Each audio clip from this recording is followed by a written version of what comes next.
General Protocol Spaces. Banking on Freedom. All right, let's get started. So, General Bull, number 18 of N.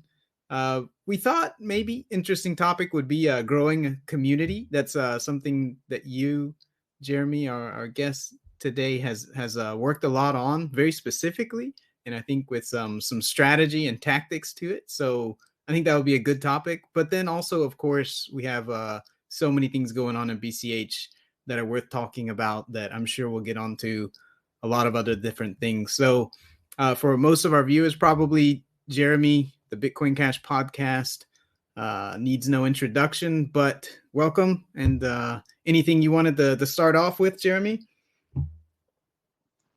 Yeah, well, glad to be here. Happy to be on this incredible series. I've been really glad to listen to probably I don't know about every second of every previous episode, but certainly the vast majority. I've listened to all of it, and I even went back and listened to some of the older ones, and then I myself came into it, and I'd forgotten I'd been in the discussion. So it's always a bit bizarre when that happens. In the middle, or when we had some open discussion.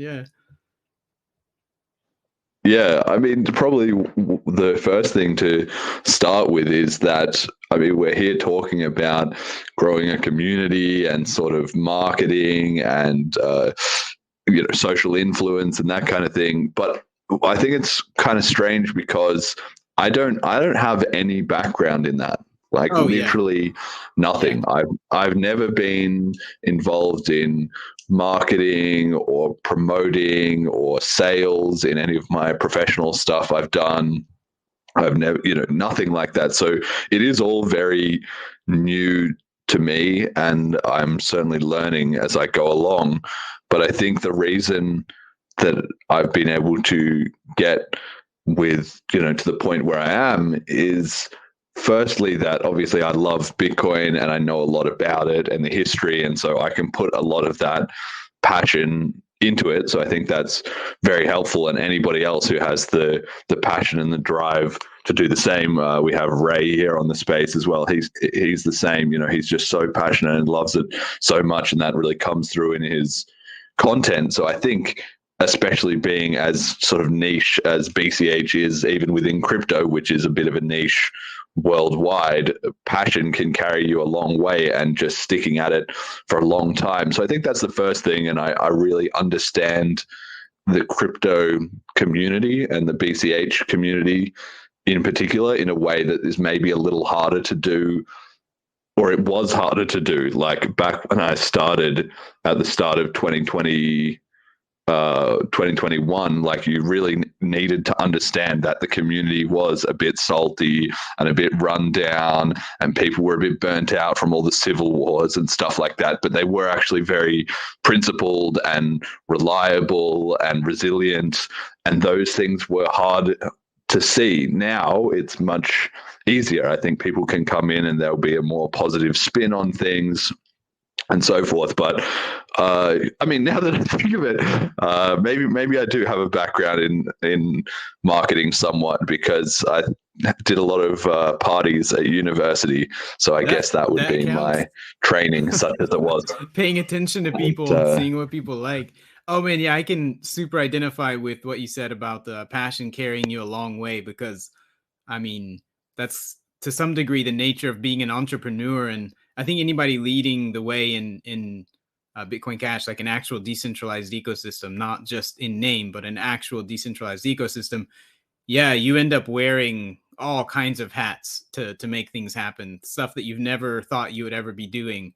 And there you are at the front of something, working on it. And yeah, if you didn't have that motivation behind you, it would be pretty hard sometimes to make any of it make sense, but somehow it does. Yeah, I mean, I have sort of a few. Well, the major turning point, I think, for me individually was, well, firstly, I was a bit more not scared exactly, but I was very cautious about doing anything publicly. And like I just had Moon Settler on the Bitcoin Cash podcast, and he was talking about this as well too, that he got into BCH in 2011, and a lot of people who were from that era were very understandably trying to fly under the radar a bit with their involvement in Bitcoin Absolutely. and cryptocurrency, and the people who were more forthright and outspoken about it, well, they sort of were vindicated by time, because it turned out to be that the pushback from the authorities maybe was a bit slow, or it didn't happen in the way that many people involved at that time might have expected. So they were really rewarded for taking that risk. And a lot of them do have much larger profiles now as a result, now that things have been more normalized in society. But on the other hand, those people who were more in the background, like myself, who didn't make as much noise about it, or were more sensitive about the privacy and that kind of stuff, it's sort of like a hidden pool of talent that particularly BCH, obviously with the history, has to draw on, which is that these people can kind of pop up out of nowhere that people aren't expecting, who have actually been in the game for a very long time and understand all the history. So I think for me, I got a sense that it was my time to actually kind of make an impact, and that I would have to do that obviously publicly, and maybe I was overestimating the risks of being public in that sense. So that was one big thing. And the second big thing was really just understanding the concept of what I call proof of passion, which is really just proof of work. But I think it makes more sense to me as proof of passion, because you can apply it to so many different things that you see in the world. There's a formula, right? It doesn't matter whether it's a company, they will have a brand, and they will have employees, and they will have products that they're proud of, and they'll make a big noise about that, right? And then you have the exact same thing with religions. What do religions do? They build physical buildings that are imposing and beautiful and attract attention, and they do music and hymns and that kind of thing to draw people in, right? To just get people's attention. Being too much of an engineer is the wrong way to think about marketing, and that's something that you really notice. That was one of the reasons why the BCH community was, and still to this day struggles a little bit, is that it has literally the best engineering in the industry. But having too many engineers is a drawback, because then when you try and speak to them sometimes and say, guys, we just need something that the average person can relate to, like be a little bit more loose about things. Not everything has to be a binary 1 or a 0 like it does in a computer program, right? If this is close enough, but it's interesting, that's better than nobody sees it ever, right? And so, yeah, like religions, you have sports teams as well. What happens? They get big mobs of people, they sell merchandise, they all wear the same uniform, they sing songs. Like, it's these same things that happen in every area. So I just thought we need to bring a little bit of that to Bitcoin Cash, and that's what I've been working on. Fantastic. I wish we have too many engineers, but yes, I get what you mean. The proportion of engineers. Proportionally, I'm saying proportionally. Obviously, we don't have necessarily too many total, but proportionally, definitely. But we have more and more, absolutely more and more. There was a point, many years ago where I'm sure I knew almost all the developers. I mean, not personally, but I knew who they were.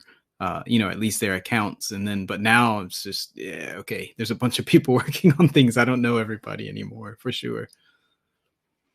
So it's growing. There's more hands coming in. There's a lot of passion. The thing you said about fear, and it's there, and you do have to kind of decide, yeah, okay, I'm going to do the thing. And I was surprised. I didn't know exactly that's what happened with you, that was the trigger for you. I had a similar moment with Cheap Lightning, actually, with one of his meetups. And I went, and I was very worried at the time, because until that time I had been completely silent, or just like talking anonymously on Reddit or whatever, because Reddit used to be the place to talk about crypto. And but then I got very worried as things started to fall apart, in BTC land back in the day. And I was like, wait, this is actually really important. And if we do nothing, what's going to happen? This might actually fall apart if nobody does anything, right? It may be anti-fragile, but it's anti-fragile through the actions of individuals and so and groups. So yeah, I had a similar moment where I was like, wait, okay, well, let's do something. Let's find out what to do and just start taking action and taking responsibility and leading where I can and following where I can and just see where it goes. And here we are today, and we still have a long way to go. Yeah, I think another thing that people really need to think about is that it's not, when I say proof of passion and proof of work, people can often get into this mindset of like more is better, which is true, but it doesn't matter if you're doing kind of the wrong thing. You can put a lot of effort and get not very much results out of it, right? So you need to be intelligent about it. Like I spent 8 or 9 years promoting Bitcoin constantly to everyone I met, and I was talking about it and blah, blah, blah. But I was doing a couple things wrong. And the first thing was that I was mostly talking to people that didn't care. Now, obviously, the whole point of sort of marketing and promotion is to some extent to get to people who are not already, bought in, right? But what attracts people, and comes back to the whole university parties, what attracts people is that there are already people there having a good time, right? If you're going to start a party, what you don't need to do is go running out into the hallways or university campus and, hey, come to my party, hey, come to my party, hey, come to my party. There's completely the opposite thing. It just looks desperate, and people are like busy and like they don't give a shit. But if you're in your flat with 3 other people, well, firstly, you better be pretty high energy if you're hosting it, because you want to set the right vibe. But then you want to hype them up as well too. Start having some jokes, start having some banter, start having some drinks, put on some music, make sure there's some food there, right? And people will facilitate them having a good time.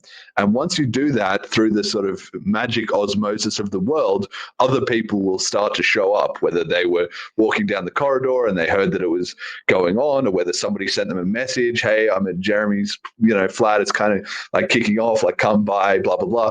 And it escalates from there, right? So in the same way, my approach to promoting BCH, I am a little bit adversarial with some of these people on Twitter who are in the crypto scene and so forth. But for the most part, historically and increasingly so now, I'm trying to make things that are so cool and interesting that the BCH community is at the forefront of the culture and the ideas, the sort of cultural meta of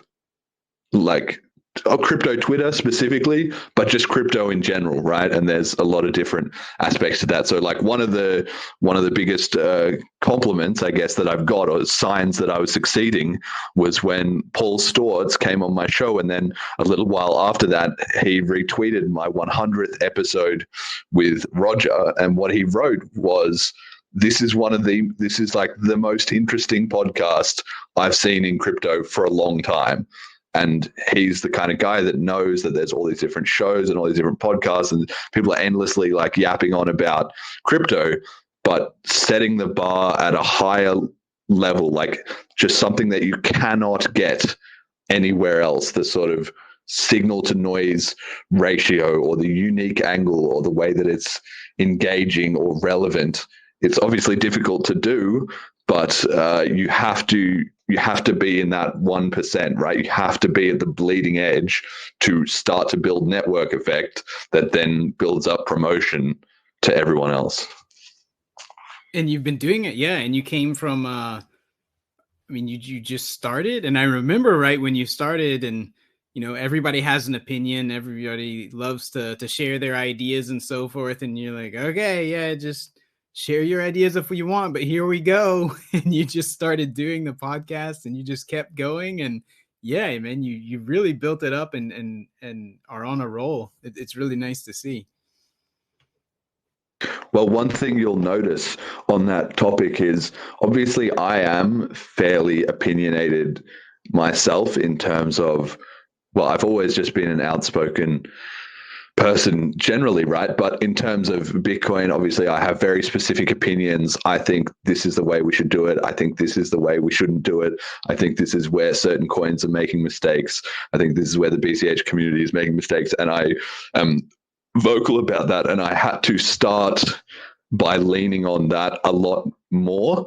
But now I can be a little more reserved about that. Like the Moon Settler episode, which I'll be releasing the recording of after this as well too, is a classic example of that. If you take a look at how much time I actually spend talking in that episode, it would be much, much, much lower than many other episodes, right? And because now it has got to the point where if I can engage people outside the immediate BCH sphere, then they can do most of the talking, right? I just need to prompt things in the right direction, and that's enough.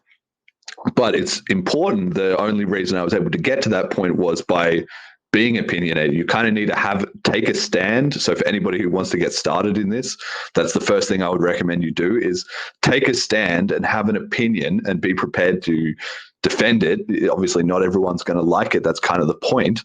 And then as you start to build traction with people who vibe with what you're saying, then over time you will, be able to use that as a jumping off point, as a platform to talk to other people, right? And it's also important because for somebody like him, or when we had Litecoin Underground on, or Joshua Hensley, like these people who are outside the BCH space, obviously BCH is small.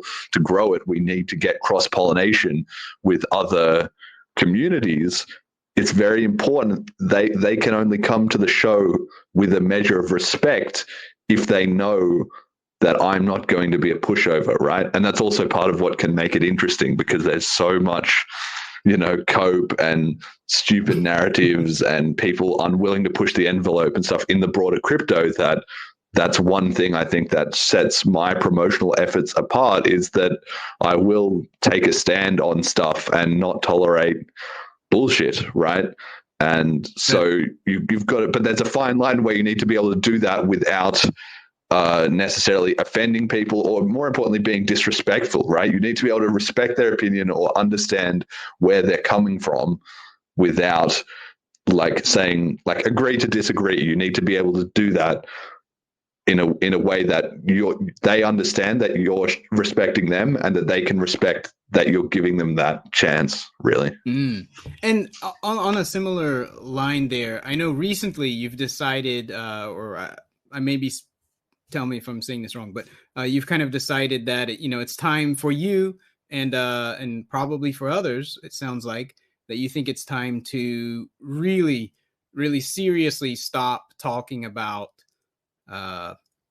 other networks as a focus, and really focus on making BCH attractive and showing how much cool stuff is going on, and basically having fun, like you said, showing that we're having a good time. Is that right? Did I get that right? And you're moving ahead with that? You like that still? Yes, but I have to explain that properly, because it will come somewhat in contrast with what my own channel is doing. Like I said, as the channel gets bigger and as I get more reputation sort of in the industry, I'm more able to have guests from outside the BCH community. So before anybody comes in and says, "Oh, Jeremy, you said that you're going to talk more about BCH, but you have more non-BCH guests than ever on the podcast," that's likely to be the case. But with regards to my own, posts that I'm making that aren't in a conversation with somebody else, or the content that I'm focusing on doing, yes, I think it is time for the BCH community to look inwards, right? It's similar to what I was talking about before. If you want to have a party that kicks off, the people at the party internally need to be having fun. Now, when I made more of an effort and sort of was publicly starting the podcast in the BCH community, And this comes to something else that, again, maybe I didn't know that I was getting this training beforehand, but it's a matter of psychology, right? Even if the BCH community then, like logically, I could have said to them the same thing that I'm trying to say now, which is let go of that past, drop all that baggage, don't worry about it, it's irrelevant. Like, let's just focus on BCH. And even if logically I could have said that then, like I'm saying it now, the difference is night and day. People wouldn't have accepted it then. Now they're at a place internally in the BCH community where I think people are ready for that message. So that was always going to be the end goal. And there's other steps after that as well too, right? But the first step was to find the community that was a bit beaten down and lacking morale. So the first thing I did was try and add a vision, right, of the global reserve currency and adding some enthusiasm and energy, there was at least some action and something going on, right? And having like looking at the star, like having a vision to aim towards. So that was the first thing that I added. And then the second thing I did was I tried to get the community to realize that it needed to be more positive generally. And I got to shout out Callisti and Fiendish. Both have done a huge amount of work in that they then popped up because we had the right energy going, and they've also done a lot to become figures in the scene and give that same energy. So to make everybody feel like you could be optimistic and instead of being salty or whining about the past, then the step after that was to show that BCH could be more positive and not salty and regressive, but it could still stand up for itself, right? You can't just be, we're positive and happy, in our little like cultish euphoria. No, you need to show internally the BCH community and also other communities that can see that change in sentiment. And we've seen that like in the Litecoin guys, the Nano guys, a lot of the smaller BTC guys, maybe to some extent, but a bit less the Monero guys, certainly the eCash and BSV guys, they've all started to notice this change, right? And so they jumped on that. They came in and they wanted, push back on that and see how solid are the walls here? Can I just push this in and the walls will crumble? But that's where I said you need to be opinionated. And I was prepared to argue with those people and sort of beat them off or even trash talk them in certain cases, to give them the feeling like BCH has some teeth now, it's not like the wounded animal anymore. It's like it's back to sort of fighting strength, and you can't fuck around with it because it will bite back. And so, but that was just, again, that was another stage, right? And now the community, I think, internally understands that. And there was a period where it went from those smaller coins firstly, and then sort of the medium-sized BTC influences, and then we went up to now we had Eric Wall and Jamison Lopp and Adam Back. All of them have come in and taken shots, and they've all internally now, psychologically, the community knows that there is no bigger, saber-toothed tiger. There is no bigger wolf that's going to come and wreck us. Like, everybody knows that we can beat them off if they want to fight.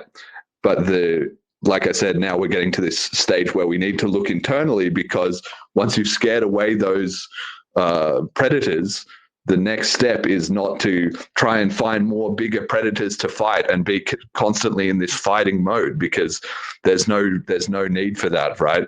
Now we need to start creating internally, and then that will bring in other tribes. I'm mixing my metaphors a lot here, but hopefully you get the idea.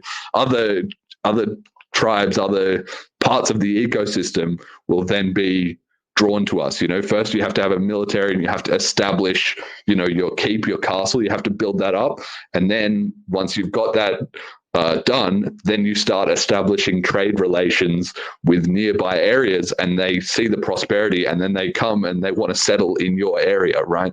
So that's the stage we're at now. Is we don't need to be worried about fighting outsiders. Well, we don't need to be worried about fighting people internally. BCH has been through plenty of that. And then the morale has been restored. And then we've also shown that we can beat off any attackers that want to come in. So now it's about looking at our little portion of the kingdom and starting to establish convincing prosperity there. I was going to say some of those that you were saying you started off, maybe a bit antagonistic with those guys. They're very clearly following in that wake now, right? They're clearly in a following mode. They're emulating, catching up, copying.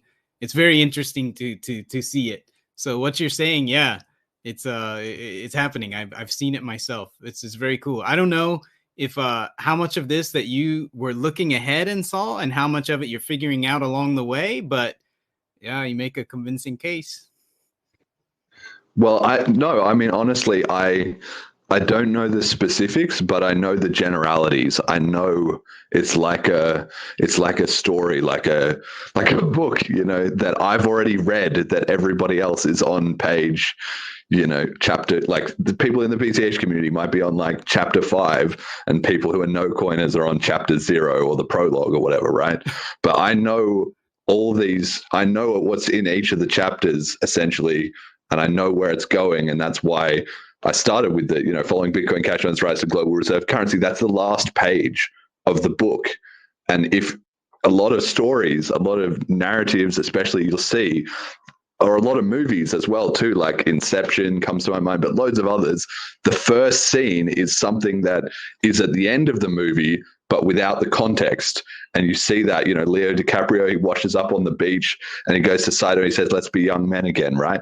And that's like the second last scene at the end. So it's not like the exact ending, because there's one scene after that, but you kind of get a glimpse of what's the future, and then the pieces gets put together as you go through the story. And then once you get to the second last point that you saw from the start, you're seeing the same thing, but now you understand all what led up to that point. So it's that same thing. So these other, minor crypto people who are starting to copy my, my inspiration or my way of working, I'm not worried about that at all. In fact, it's obvious to me that, they're just one chapter behind. So they don't know, they will never be able to compete or surpass what I'm doing or what the BCH community is doing, because when you're focused on copying down what the person in front of you is writing, you never have the mind space to write the next chapter after that. That's why it's important to set yourself on the boundary. So I do know what are the next steps. I mean, I don't know how much I want to say about that now, but I do know. That's very cool. If I remember back to high school correctly, I think that that device is called in media res. I believe that's the name of it. Where you start in the middle and you're like, wait a minute, what's going on here? And then you catch up later on and you move ahead a little bit. Let me ask on a different angle of that same topic. So there's general protocols, and the way you described everything was great. Like as the progression and the kind of social progression of it. So when general protocols, and I say general protocols, like the team of us working there, like you named Jonathan and other people that have worked with us, when we came at this, maybe Jonathan and you name have a different thing to say, but fundamentally, I think it was one, there's things that can be done. We should do them. And then 2 was also, let's make money. And 3 was, let's show people that they can organize and do things and make money by doing things intelligently and working together and carrying things to the end, making actual products instead of just demos or whatever. And oh my God, we should have an entire episode some other time to talk about what was going on before that. No, that's the comedy episode. We'll need to, or the tragic comedy episode. Yeah. So, but the point I was trying to get at was that we were aiming to show people. One of the big things we were aiming to do was just show people, because we're all apes, and you see the ape sees another ape do, and monkey is like, I can do that, So we wanted to show that, get organized, make money, be successful, and that's pretty attractive. To getting other entrepreneurs and other people to build and other people to come in and build on the network that that's what we need. We need to build it, make it the best party in town, have everybody building on it, build an economy on it. Once we start to build that up, then you have a shot in hell of competing with fiat. Until then, you've got absolutely no chance. So where do you see that? So we were focusing on show people that they can make money. How does that fit into the kind of picture that the way you see things? I mean, it's not. It doesn't sound like the sexiest party, but people like money in general, right? As in, not people, speculative, right? Because we're not doing speculation. Our business doesn't make money with speculation. It's a service-based business, but you know what I mean. Not as in just generic degen, but I mean, it's still kind of related to speculation, but it's related. We don't sell tokens. We don't sell tokens. It's related, but we're not doing tokens. We're not doing a Ponzi. We're providing a service. So yeah, I just wonder how you see that fitting in, because it sounded like a parallel to me, but our thing didn't come from the angle of be the most fun party in town, but there was definitely a parallel there. I just wonder how you saw that, or if you see how that fits in.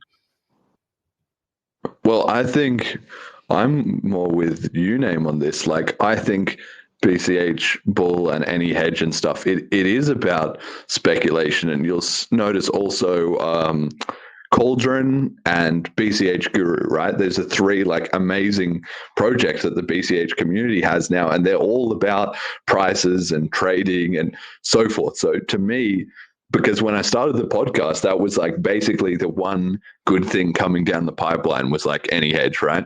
And I was impressed by that for a number of reasons. But one of the reasons was that I saw that the BCH community had got the message that speculation is a pathway to success in cryptocurrency, right?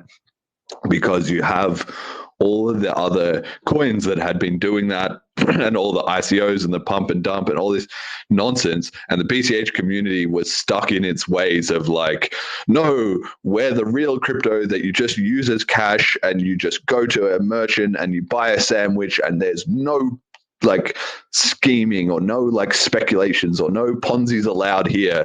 And in fact, it was part of the sort of cope of our price is going down. Oh, price doesn't matter and all that kind of stuff, right? So, but you got to listen to what the market is saying. And while it's true that in the long run, and especially, for people who are deeply embedded in the community, BCH isn't about speculation. But one of the ways to get attention and one of the things that draws people in and gets them interested is speculation, right? So you kind of can't fight that tide. You need to just learn how to ride on top of it. So in that sense, I think that part of it is important. And I also want to say separately on that point, though, about did I start the podcast kind of to show that you could make money in BCH? Well, yes and no, because my goal was always from the start to be full-time in BCH. And it's just another proof of passion, right? Is when I have another, software development job and I get part of that paid in Bitcoin Cash. And one of the things that really makes people take you seriously when they ask you about crypto and you say I'm into that and blah blah blah, is then you say or you usually don't have to say, they usually ask do you get paid in that? And if you say yeah, I get X% of my salary paid in crypto, suddenly they're wow, fuck, this is real. Because if this guy is getting his money paid in this thing, that means that he's passionate about it and wants to receive it. He probably has different ways to spend it. Otherwise, he wouldn't just be storing it up like this. It must actually work. All these BTC guys talking about hodl. If they were actually getting paid in it every week, they would fucking change their tune pretty fast, right? And then you've got not only that, but it means that the company has agreed to pay you in this. So this is serious enough that you talked to them and you worked out the details and they agreed to pay you. And so once all those pieces, that's all just communicated instantly by I get some of my paycheck in BCH. And then people are like, okay, wow, this is not just Ponzi scheming tokens, you know? So yeah, I think that's important. And for me, the podcast, yeah, it does, you know, gets not all of it, but like 95% of its income is in BCH. And I think it is good to lead by example in that sense as well too. That's great. Yeah, just to I guess correct myself a bit, the speculation isn't really the anti, I wasn't really saying anti-speculation, just that you can build a company, you can build something long term, you can do something that's meaningful, you know, whether that's dealing with speculation or commerce or whatever it is that you do.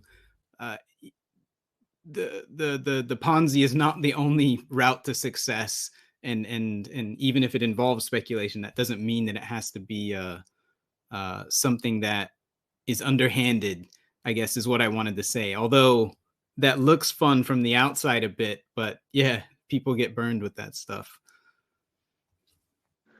I mean, I would say my version of that is what we touched on before, which is that in the same way that you're trying to show financially that there's ways to use crypto and ways to be involved in it that don't just involve, you know, Ponzi tokens, I think I'm trying to demonstrate that there's a niche and an audience and an interest in crypto from people for the real story, for the truth, and not just for Peter McCormack's, you know, 5 years of copes and lies about all the different stuff and how, you know, BTC is going to work. Like the fact that you can just say, like, look, these people are either lying or clueless, and you can only say that, of course, if you can back up that they're clueless. If they try and debate you, you just completely destroy them.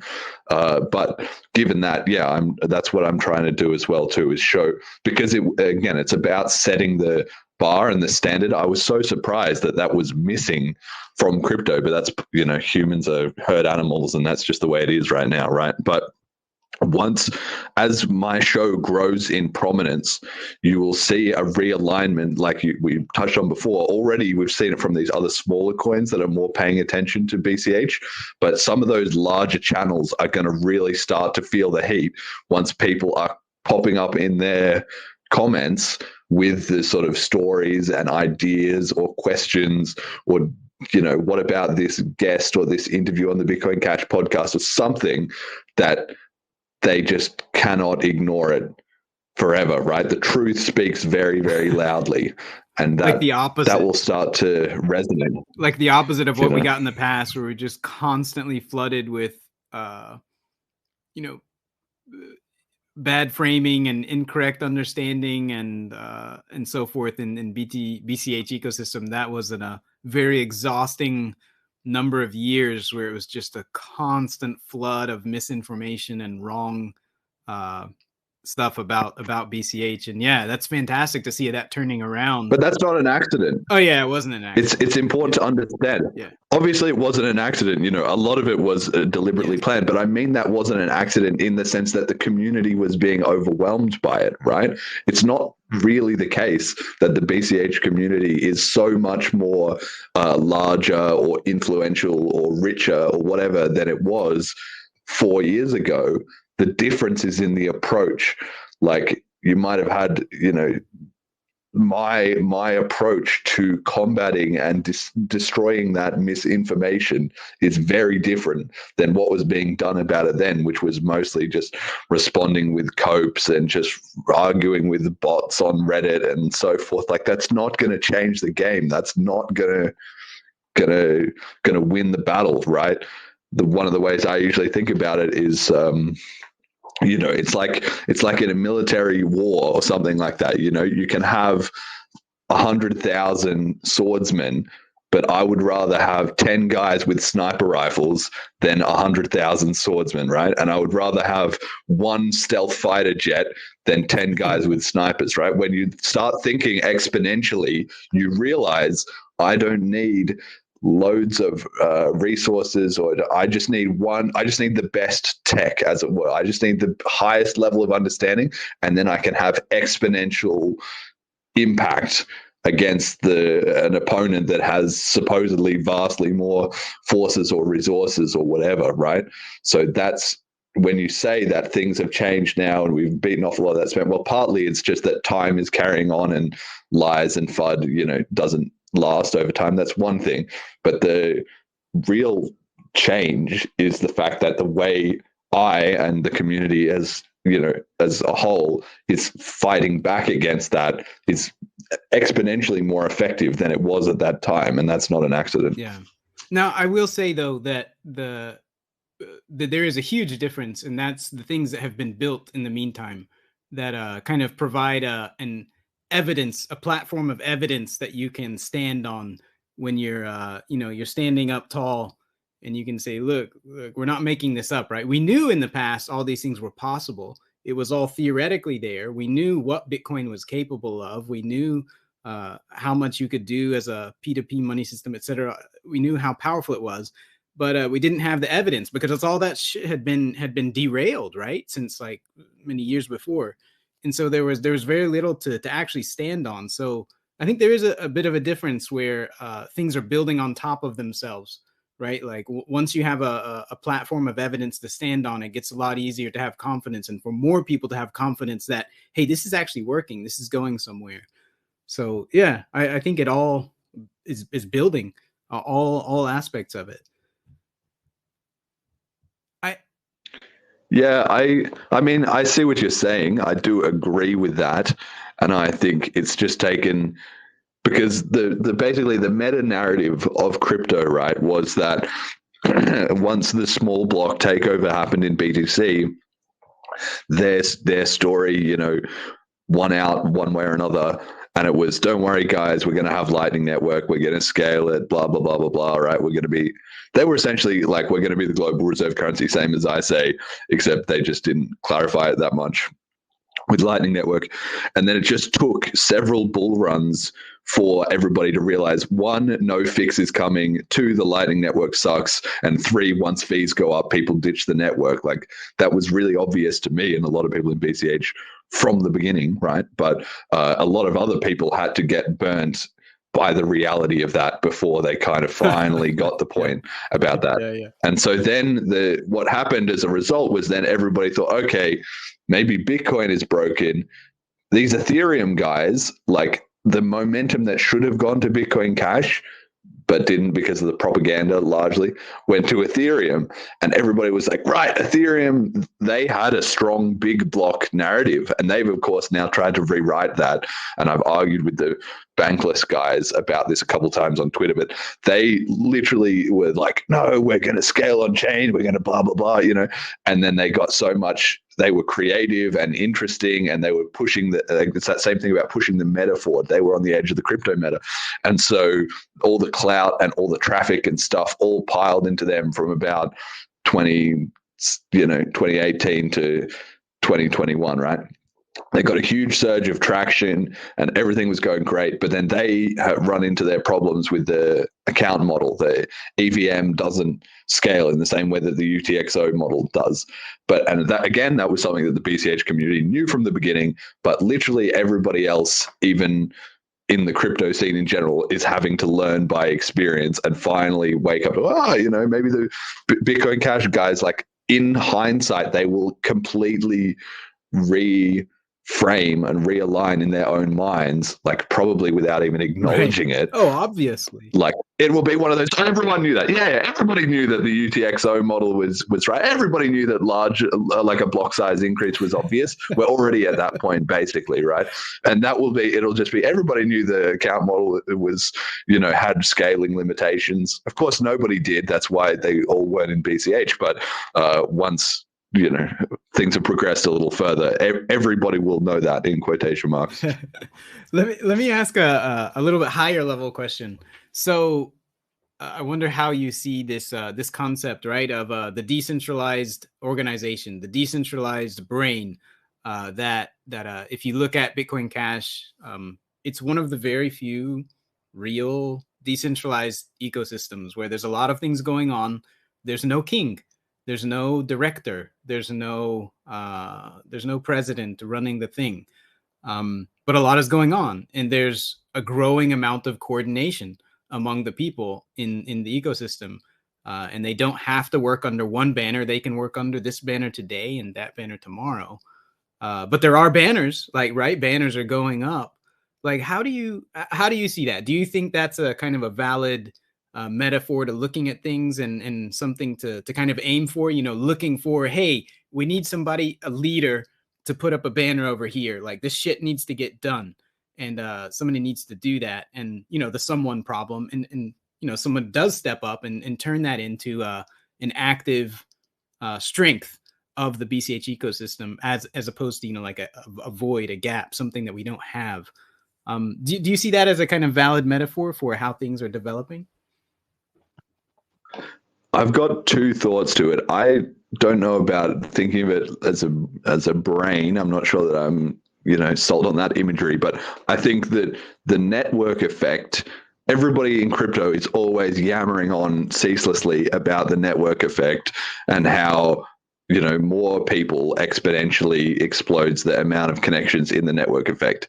That's true, but there's a higher level of understanding to that, which is that when you see those diagrams that they use to always illustrate the network effect, it's always just like the lines are all the same. But that's not true in reality. Actually, you can get between two nodes, two people or two companies, but usually two people, you can get a stronger line.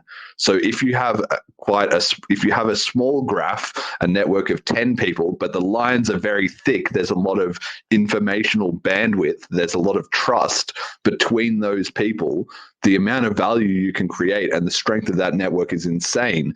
Whereas if you have 100,000 people, but the lines are very thin, like people who are not really connected, who don't really know each other, or don't have actual whatever, alignment. then yeah.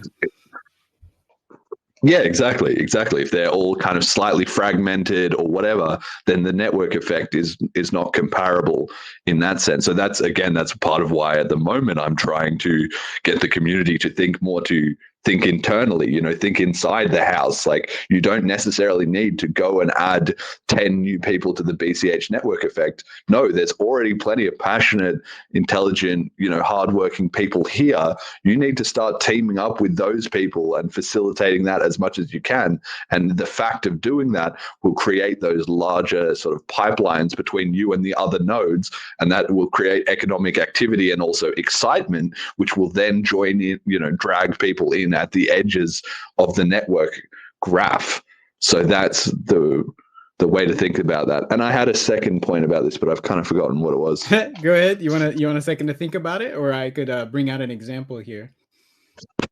What were you saying before about the brain? And I was just saying that you know, it's not just a random graph. It's there's people putting flags down and actually taking ownership of flags. Right? Yeah. I've got it.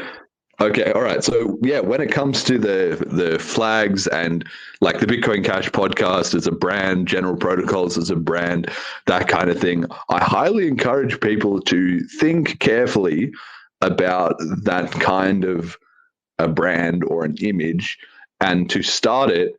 And you'll notice that I have started more than you think I would need to, right? I have the Bitcoin Cash podcast. I have Celine, obviously, which I started. Then I have Shadow Wizards, and now I have Bliss as well, right? I have all these different things. You think, what, Jeremy, isn't this the opposite of your network effect argument? Like, why wouldn't you just create one thing and just, you know, maximize that, like just explode that out of the roof? And there's a reason. It's because you know, it's like one of those truisms or military strategies or something, you know, like Sun Tzu. It's like, look strong when you're weak and look weak when you're strong, right? So the BCH community is quite small, but we can look very big if there are a bunch of these different things, you know, even if it's just Jeremy behind, you know, and it's not, but even if you just say that it was Jeremy behind Celine and Bliss and the podcast and Shadow Wizards, well, then if you come onto my channel and you're looking at what's going on, suddenly you're like, what is all this stuff? Like, it's not just like the Bitcoin Cash podcast, the Bitcoin Cash podcast, the Bitcoin Cash. It's like I'm retweeting Celine and then this and that, right? So I think everybody in the community should think in that same. When you said banners, that's exactly right. If you imagine a physical army, you could have 100,000 soldiers in like one banner, but no, you want to have like all these different random regiments, and they should all be different colors, and they should all, this one's got a block of troops and they've got the red banner, and this one's got the blue banner, and blah blah blah. Like, from the outside, that seems like 1,000 times more intimidating, like this huge panoply of like things that they're facing, rather than just like a lot of people, sort of with one banner in the middle, but then the ones at the fringes barely even seem related. So I highly recommend people to consider what kind of brands and names they can do. Like the Bitcoin Cash Foundation, shout out to Cheap Lighting, who's on this call. Like, that's another perfect example of that.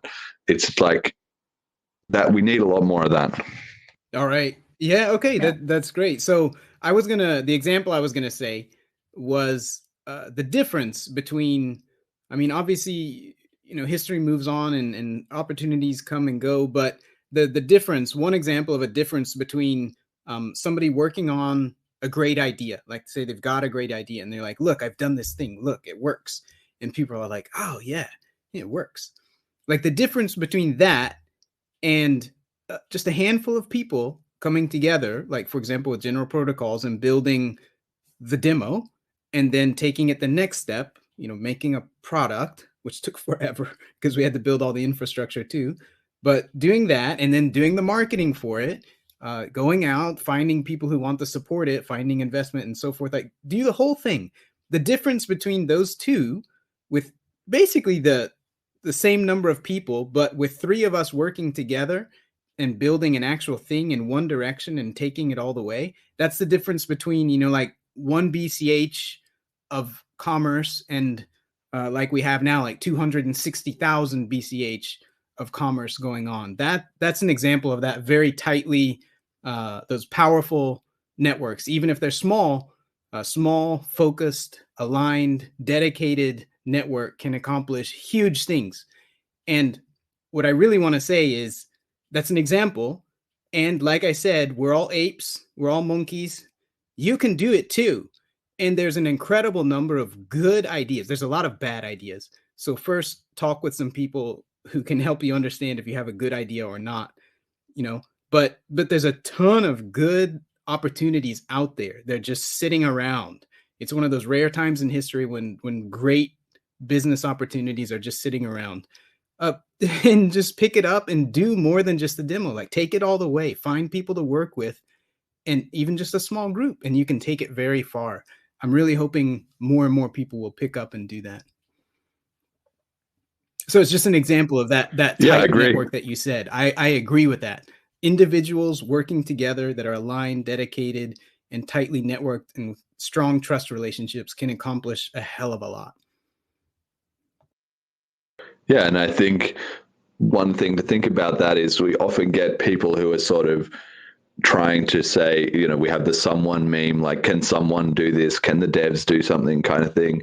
And it's like, you've got to have an internal locus of control. You need to understand that you're the one actually with the power to change. It's like I said before about the 100,000 soldiers and the 10 sniper rifles and the 1 fighter jet. You can be that 1 fighter jet, and maybe you're not, right now. Like, there might be any number of things missing. People think, what can I do? I'm just a guy, with like a busy life and friends and family and a lot of other stuff. But I just care, maybe I don't have that much money or whatever, but I'm just like really passionate about BCH. Well, I started the podcast with a laptop and didn't even have a webcam. I just used the built-in webcam on my laptop. It didn't have a microphone. So literally just me and a laptop was enough to cause a fucking lot of damage to the crypto narrative. And why is that? It's about that fighter jet. Why? Because I have the right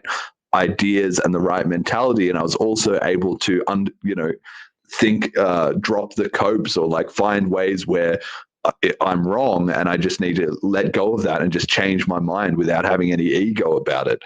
And so I think anybody else can do the same things if they want to, if they're really passionate about it.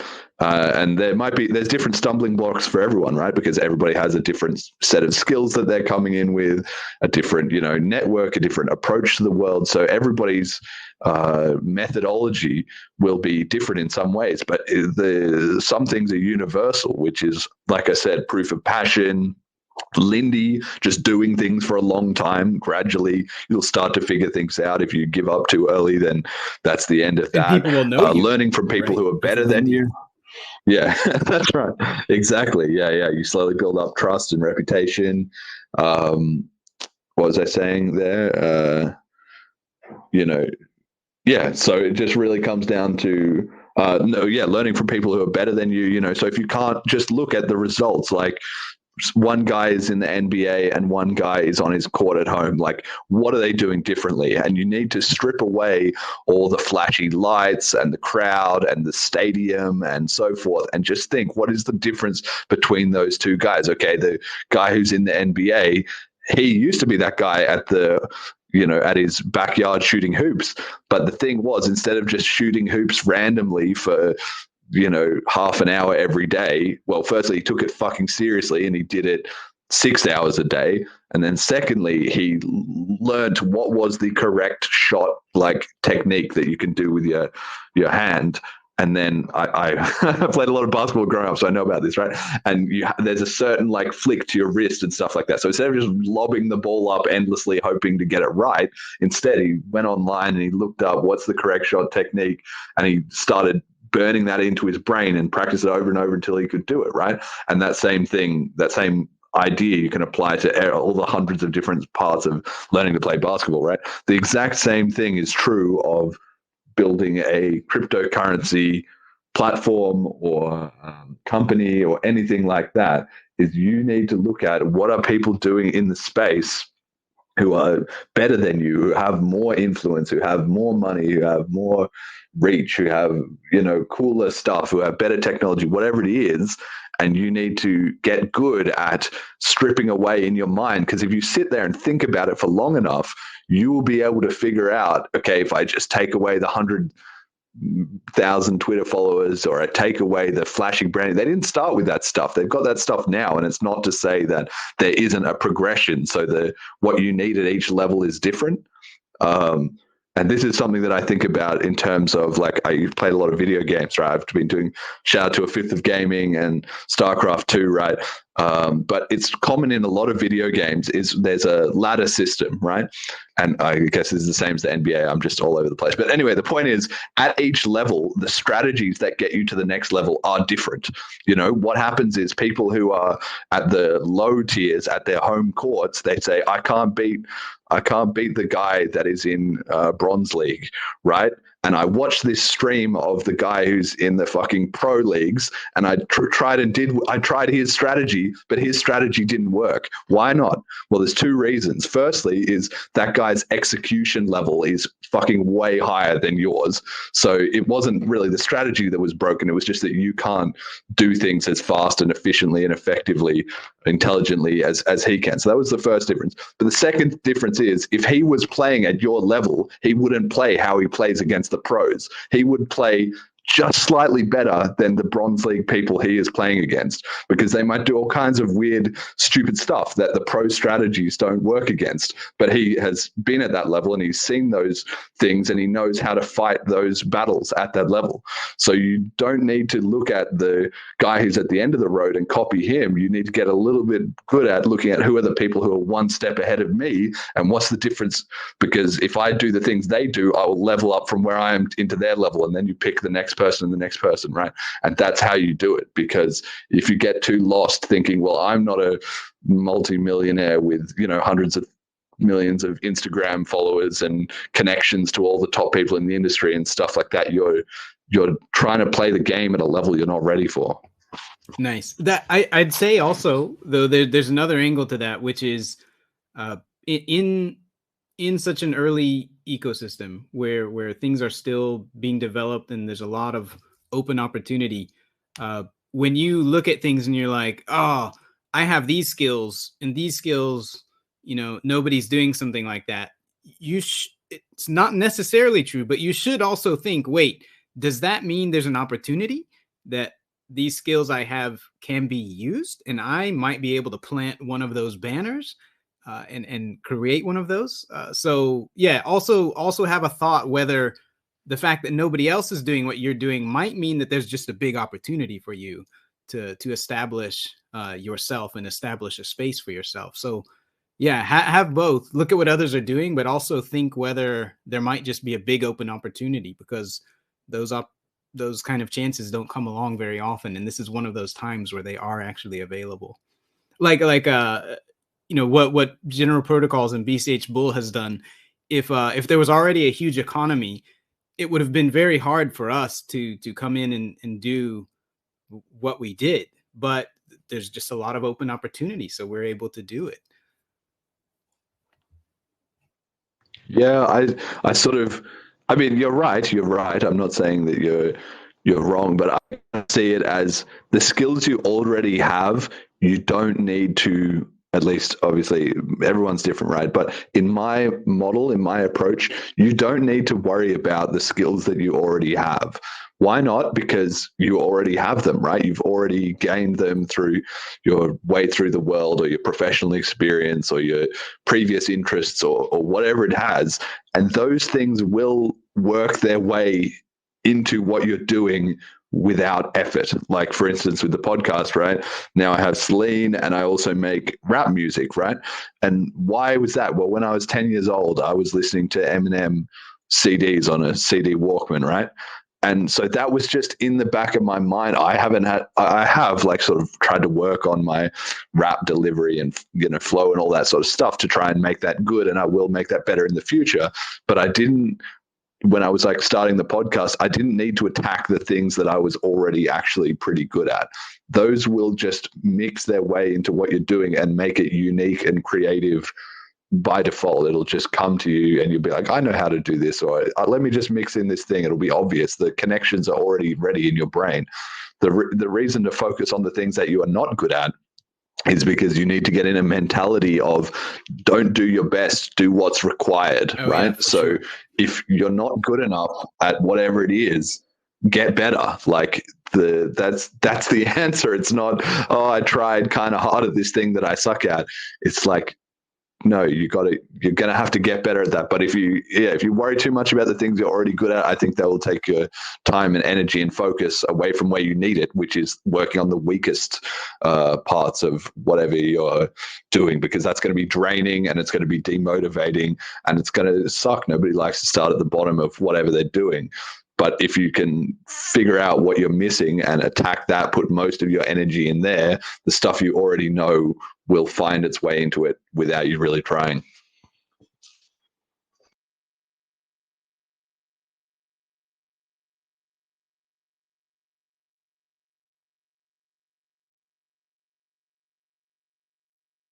I can't hear you anymore. I don't know if we got that Twitter Spaces. Oh no, dog. I was just talking into my mute. Oh, there I was it is. just talking into my mute. Yeah, having a good time talking to myself. No, I was just saying that's a good quote. Do what's required. That's a great quote. I love that. And now the hard part is nobody really knows what's required because this is new ground. No, I think no, I disagree. Really? I completely disagree. That's the opposite.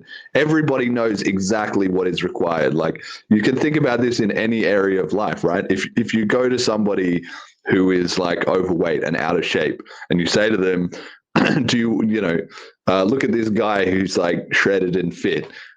Does the person who's overweight, do they not know how that guy got? No, you can ask them. You can say, if you were going to be that guy, what would you do? And they would say, well, firstly, I would change my diet. And secondly, I would go to the gym. And thirdly, I might hire a personal trainer if I don't know, how to do either of those two things. And then I would do it for 2 years. And then, obviously people can not know certain things. And obviously, as you learn a skill, you learn more things that you didn't know. But the basic steps of what somebody is doing that you're not doing are blindingly obvious. The reason that people can't do it is usually because they aren't prepared to sacrifice what was required to actually follow that path. The path itself is usually very clear, or at least clear enough that they can see how they could walk that. Like, it's the same thing. If somebody said, "Oh, I'm going to start a Bitcoin Cash business," what things would you need to know? Like, it's very obvious. Like, I'm not going to be blowing anyone's mind here when I say, like, the first thing to do is start networking with the people who are already in the Bitcoin Cash community. Start talking to them, at least get on their radar a little bit. The second thing is look at what's already there, right? Look at the companies that already exist and look at the people who are already there and all the content. Like, start just jamming that into your brain as fast as possible, and it will help you get up to speed on where things are at for the next step. And then, obviously have some money, right? So if you don't have any money, get a job, work, and save some of it. It's going to suck. Live in a shed, whatever you got to do until you have a little bit of funding to get you to the next. Like, these are not, nobody is surprised when I say stuff like this. People already know. It's just, yeah, I think they already know. Everybody in the audience is like, "Oh yeah, I already knew that. Yeah, I already knew that." No, man, I think you overestimate the general ability of people to step forward and just take action and try to get somewhere. But what I was talking about was more like the picking where to go.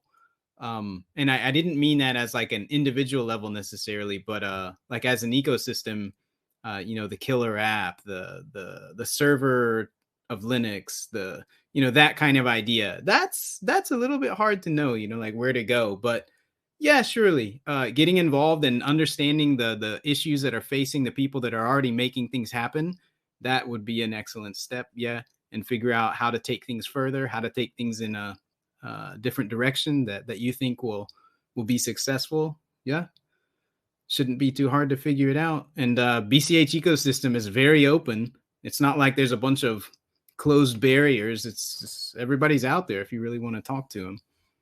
Just Again, like, no, going where to go, I completely disagree. People do know. Okay, if they don't know, they really just need to sit down and think about it. And that itself can be the first step, is set some time aside instead of, I don't know, browsing Reddit or watching Netflix or whatever else is in your routine. Literally just sit on your bed and think. Or I also find it really helpful to go for a walk, go outside, go somewhere in nature, and just like walk around a little bit outside. You're getting fresh air, you're stretching your legs. Like, it'll maybe listen to some music. Some people that helps. For me, it does, but some people it doesn't.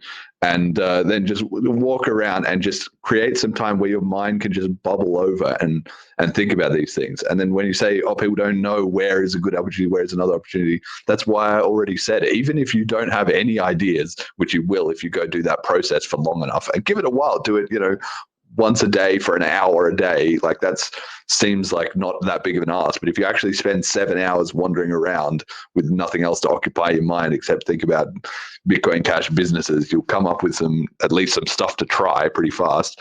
But that's why I said, like, look at the existing literature. If you listen to the podcast, I can't even remember how many times. If you listen to 20 episodes, you would definitely hit on at least 2 or 3 times I've said, "Here's a great idea, this, and this, but I don't have time to do it." So there's plenty of, it's not hard to find where you're going if you're actually serious and looking for it.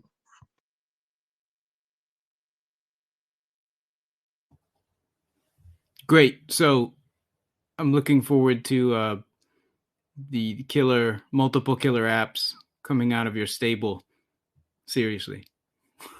So Well, I don't know. I don't have time for them, but I mean, I can pop off a bunch right here. Do it. Yeah. I mean, there was this brainstorm session that I had the other day on Telegram with someone. I would not name that guy.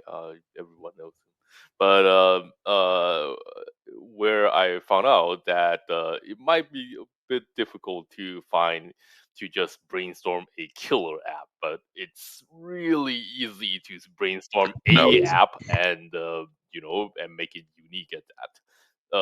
The way to do it is to just get together a pile of buzzwords and then say and then throw them in the following pattern: something something, but something. you just throw like random buzzwords into this, and you do this like 3 or 4 times, and then you arrive at something completely unique. It might be stupid, but it will be unique. And yeah, that turned out to be kind of cute. It's like a I just want fantasy to say name that. generator, except for business ideas. For crypto business ideas, and sometimes you arrive at something that you think is unique, but holy, and then you're like, man, this is too stupid. Surely nobody has done this, and then somebody has done that. Holy shit! All right. Okay, so that's the next someone job. Make a website that generates something, but something from a set of dictionary. Nice. That is interesting, Jeremy, that you have such a strong opinion that it's not that hard to just to choose something meaningful, not just choose a random thing, but to choose a meaningful thing and make it happen. That's very interesting. That's something I haven't heard from many people at all. So I'm not sure if you realize that you're not in a lot of companies, but yeah, that's great. Well, that's right. I mean, I understand, but it's like, they say like ideas are cheap, execution is everything. It's one of the things that comes from my experience as any software developer will know this. As soon as you learn to make an app specifically, every fucking guy under the sun you'll meet will be like, hey, you make apps, brilliant. I've got this great idea for an app. Like, let's team up and let's make this app. And you say, okay, what's the idea? And then they say, no, I can't tell you. It's proprietary. It's really important. It's really like, blah, blah, blah. I need to protect this idea. And like, you can tell this guy right here, your idea is worth $0. Why? Because there's $0 of execution. Yeah. If you can't even tell me, the person that you supposedly need to help you with this grand journey, like, you're not getting anywhere. So if you tell me, what am I going to do? Am I going to divert everything? Like, people who have ideas, people who are working on stuff, they don't have time for your idea because they're working on their fucking idea. And they're not going to ditch that to jump on your like stupid thing. You should just be telling everybody your ideas. There's absolutely no amount of ideas. So like, here's a good one, right? That literally anybody could do this, and this would be an amazing idea. And it's been floated before in the BCH community, but nobody has had time to get around to it. Do crypto debates. Get people from different coins, network with them a bit, or I don't know, pay them, whatever it takes to get them kind of interested.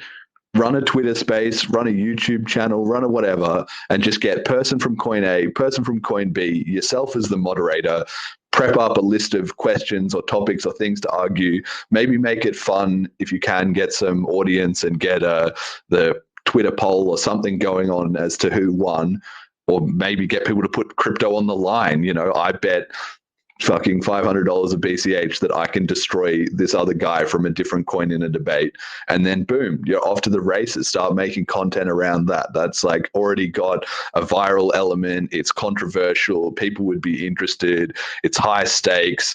And all it needs is literally, if you've got your mobile phone, you've got Twitter on it, you've got everything you need.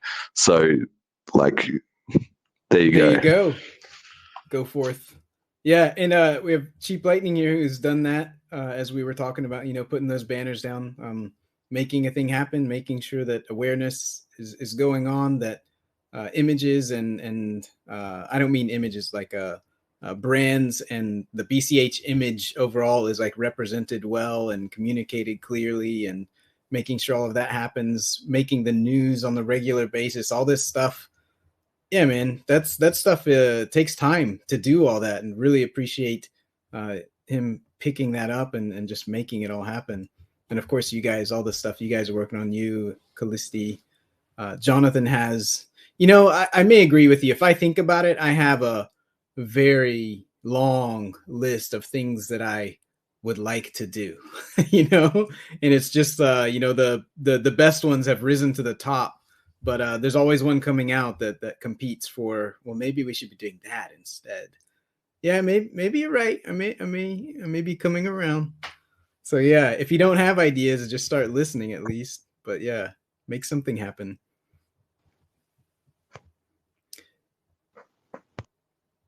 Hey, Jeremy, you remember the P2P contract that you and Alex were trying to make the other day? Yes. Yeah, I'm so Yes, sorry yes. that wasn't working. We hadn't paid attention to it for a long time. It's working again, but it's still pretty finicky. So maybe after the show, I'll hit you up and we'll practice one of those, see if it works, and see if we can start throwing down some gauntlets on Twitter. Definitely down for that. Definitely down.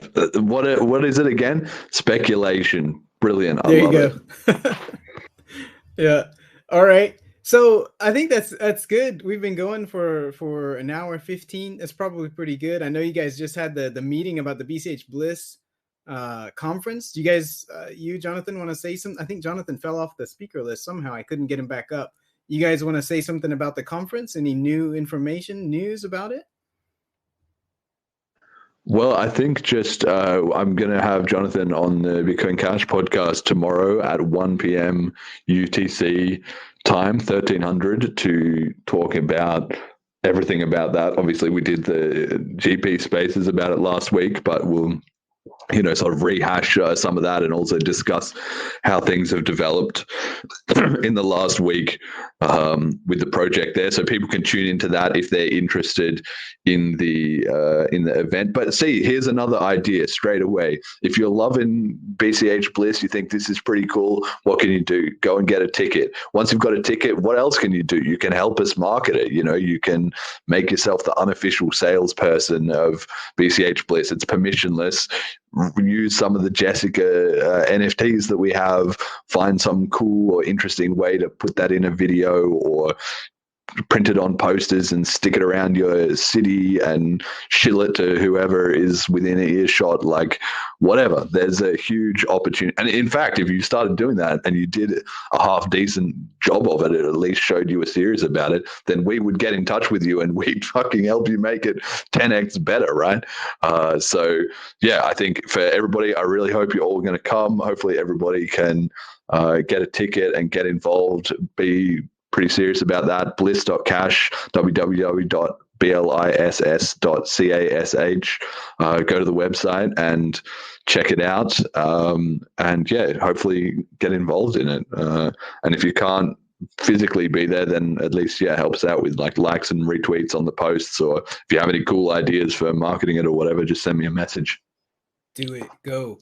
And if you're going to go to the site, you have to put the www.bliss.cash. Yeah, we had some problems with the DNS. Yeah. So do that. Don't stop. Or you can go on Twitter, right? There's the @BCH Bliss. I think that's right? The account. Yeah. Go to the account and check that out. It's good stuff and it's very fun. I love the advertising and the site and the visuals you guys have made for it. All the Jessica NFT tickets. Fucking love it. All right. Well, let's wrap up here then. Thank you so much for your time, Jeremy. I know you've taken a lot of time with us coming on these planned ones and then also unplanned ones. We always enjoy talking with you. So thank you for joining us. Is there anything you wanted to wrap up with? You name also. Cheap Lightning was up here. Ray, you guys want to say anything before we wrap up? No, I just want to thank Jeremy again. Okay, yeah, thank you. Well, here's another idea. Here we go. It's free. You can pick them up.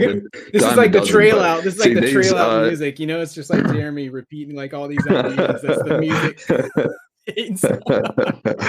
Yeah, as it fades in. Yeah.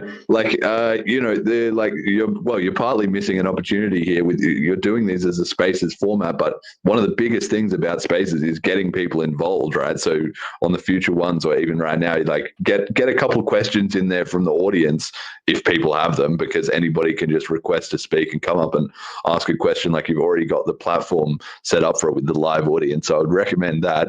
But then there's another idea right there, is like people are going to have questions for, I haven't done it in a while, I need to do it again, like question of the week on the Bitcoin Cash podcast, right?